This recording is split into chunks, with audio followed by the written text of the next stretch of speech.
Happy birthday, dear Israel. Happy birthday, Judah.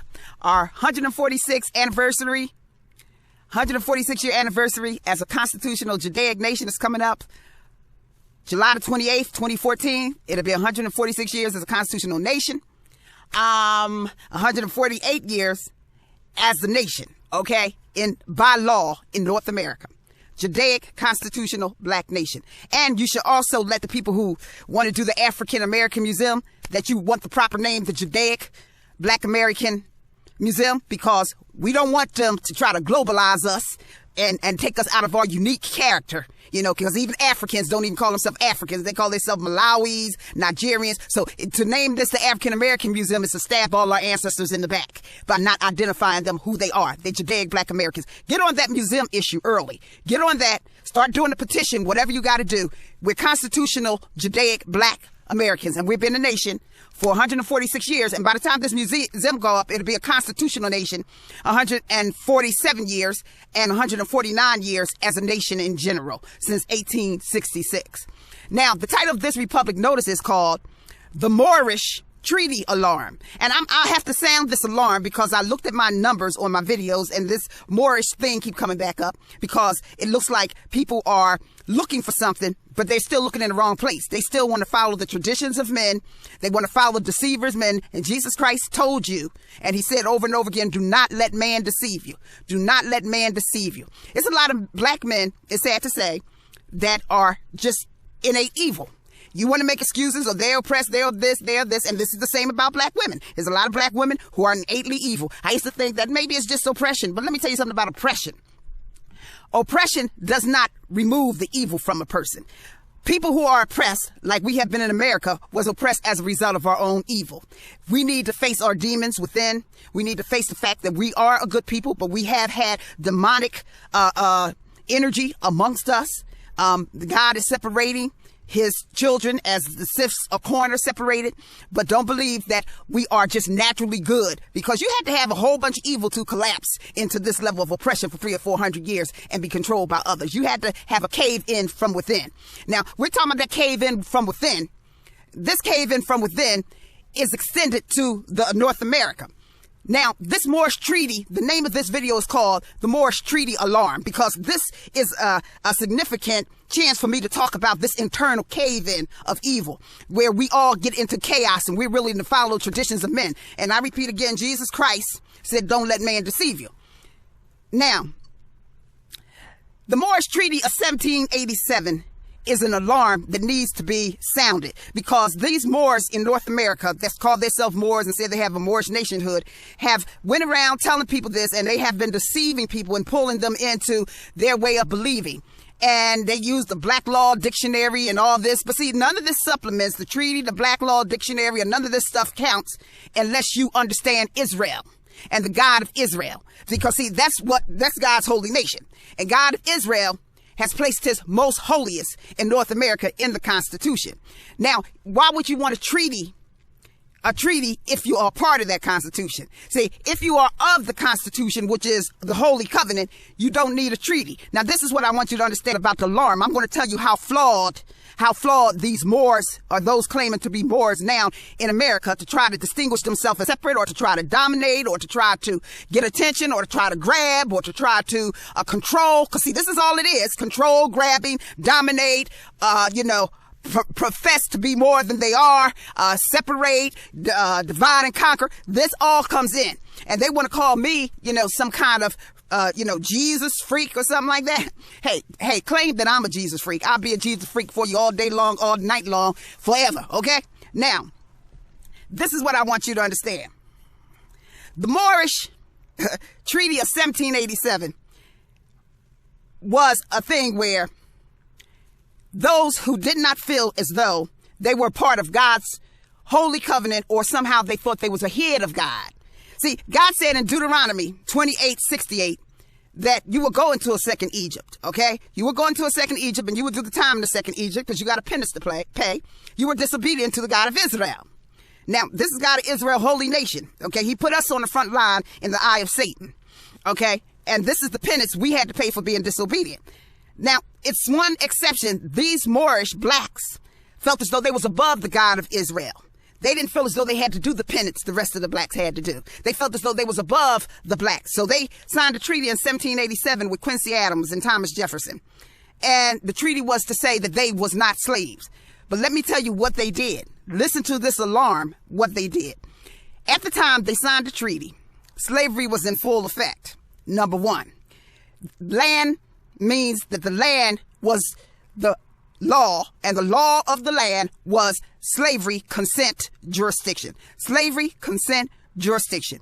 And they signed this treaty even before the Bill of Rights came in. Okay, this treaty was signed before the Bill of Rights came in, before any other thing came in. Now, this treaty was with Morocco, Tripoli. After the Revolutionary War, all these countries wanted to challenge us because they did not want to see God people rise. They did not want to see God people have a covenant or a contract. So they started challenging immediately. And so you had a black group who sided with this foreign Morocco regime and said, well, we want in and we don't want to be considered like the normal black because we're above the God of Israel and we're above these normal blacks who going into slavery or in slavery. We're above them. We're free and we don't want to be identified with them. We want to be separated from them.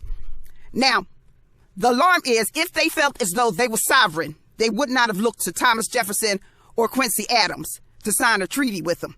See, because once they signed a treaty with them and they part of that treaty, then they consented to the consent jurisdiction of slavery because that's what existed.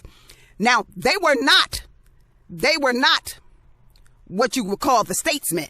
They were outside the statesmen. So they presented themselves with a foreign country. That's the alarm. They presented themselves as a foreign nation signing a treaty with Quincy Adams and Thomas Jefferson, the founders of this nation, in which houses Judah in the Holy Covenant. Okay? So they was considered part of Morocco, a foreign nation. That's the first alarm. The second alarm of this treaty is there was no Bill of Rights to hold on to. The third alarm is if you're a sovereign nation, you need not ask another nation for a treaty. Or you need not sign with another nation that you're subject. And you are subject if the law of the land is consent jurisdiction of slavery. And you're outside of the contract of the land, which means that you need a treaty because you're not of the land, you're outside the land. So that's the fourth alarm. They presented themselves as being outside the land, as a foreign jurisdiction, which made them subjects of the statesmen who was Quincy Adams and Thomas Jefferson. Number 5, like I said, there was no Bill of Rights then. And even when the Bill of Rights came, they was under consent jurisdiction of slavery, and the Bill of Rights had to be revolutionized, and they was revolutionized under non-consent jurisdiction because non-consent jurisdiction is the only thing that perfected the Constitution. But let me tell you, the most serious flaw that those claiming Moorish nations have done and is doing today. And this is the most serious alarm. And I suggest you blacks not to be deceived. You're almost home. You're getting ready to turn that corner. King Yeshua is going to reveal what he has for his people. And do not follow men who are deceivers. Now, this is the most serious flaw. They wanted to beat everybody, right? And they wanted to be separate. So they signed this Moorish nation treaty with the Constitution. And I'm going to tell you how the constitutional writer said it. Quincy Adams and Thomas Jefferson attitude was, let's get them MF and clowns out the way. Let's get these MF and black clowns out the way. That's what their attitude. And I'm going to tell you why they was clowns. Because shortly after the signing of that, Thomas Jefferson, who was a true man, who Sally Hemings was his true woman, he put the 3/5 in there. But he put it after he got the Moor sellouts out the way. He got the Moor sellouts out the way and had them under consent jurisdiction of slavery. Then, after he signed that treaty with them, later on, he wrote the 3/5 in there. The 3/5 relating to his woman, Sally Hemings. She was his woman. Some white woman was his societal wife. But Sally Hemings was his woman, okay? That was his real woman. And Thomas Jefferson has a background of a Judaic womb, okay? And Sally Hemings was his real woman. They wasn't as far apart as you may think, okay? So after he got these black clowns out the way, thinking they're going to override the God of Israel, and this is the Moorish Treaty alarm, Thomas Jefferson put the 3/5 in there. Now, what is that 3/5? The 3/5 is the blacks investing 60% in America. 60% in America investment. That 60% is multiplied times 4, okay? 60 for the black man, 60 for the black woman, 60 for the black boy, 60 for the black girl. That's a 240% human capital investment by constitutional supreme contract in North America, written in a supreme contract. Now, the clowns called the Moors is out of the way. By the time this was written, see, they got them clowns out of the way. They knew they was infidels, okay? And they got them out of the way before he put his woman and her investment in there, all right? So his woman and their investment in there is us. We're the 240% investment.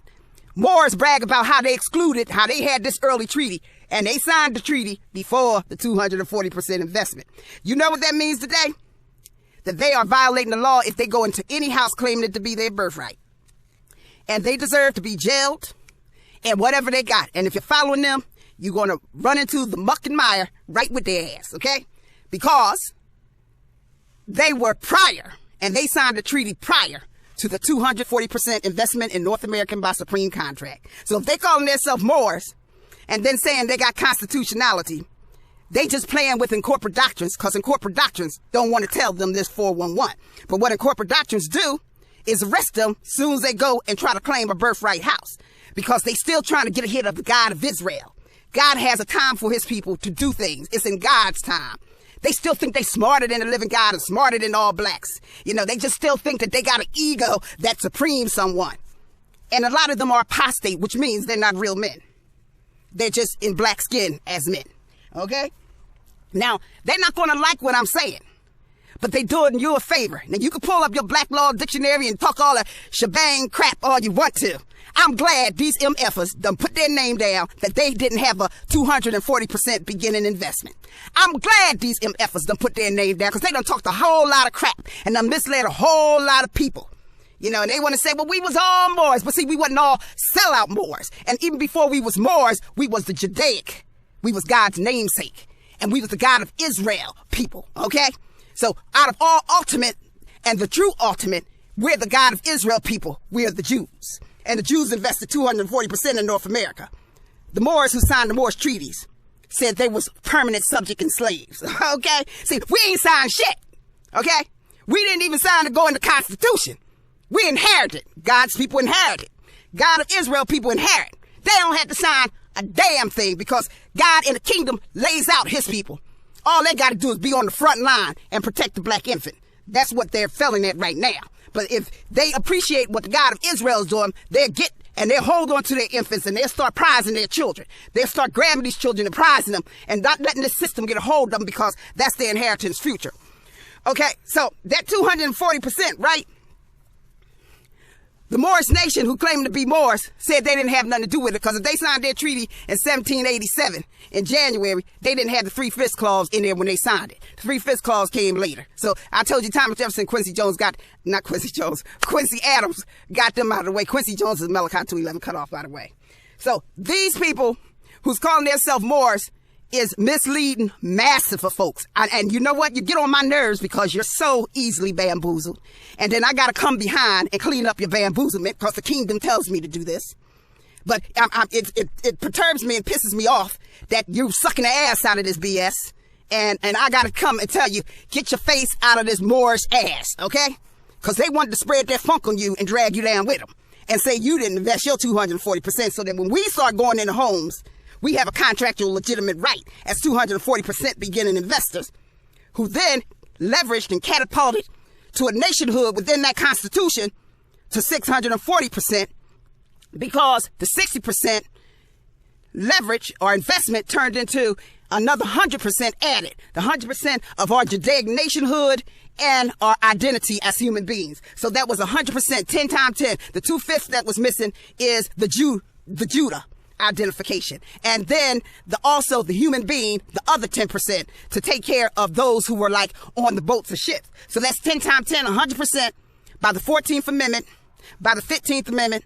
So we have the 60, because we didn't consent to throw away our 60% original investment, which was 240%. So now we have 4 times 160%, and that's a 640% investment in America by 1868. 1868, when we became legal constitutional contractors, when Dred Scott, property and everything, and personhood was returned to himself. Now, it's a lot more on this subject, and I can't cover it all. All this is telling you this is a Moorish treaty alarm. A Moorish treaty alarm. We signed a treaty with many people.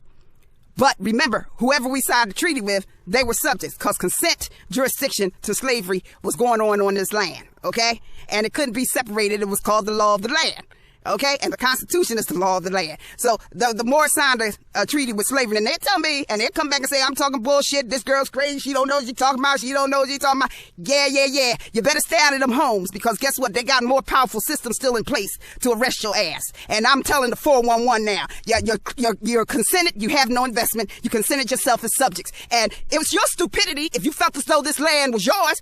Then you shouldn't have had to sign a treaty with nobody. The majority of blacks in America was eons smarter than you. They ain't signed no damn treaty with nobody. They let the God of Israel do all the work for them, help them in the Holy Covenant, and let them have and earn their inheritance, okay? So you're the dumb ones, Moors, okay? You're not the smart ones. You're the bamboozled and the bitched up who trying to bamboozle and bitch up everybody else. And then you're using Black Law's dictionary. It don't work if you're bamboozled and you're in a treaty of your own slavehood, because you didn't really believe, you didn't really have faith, you were the faithless, and you thought you can beat God of Israel. God of Israel smacked you in the dumpster, motherfuckers.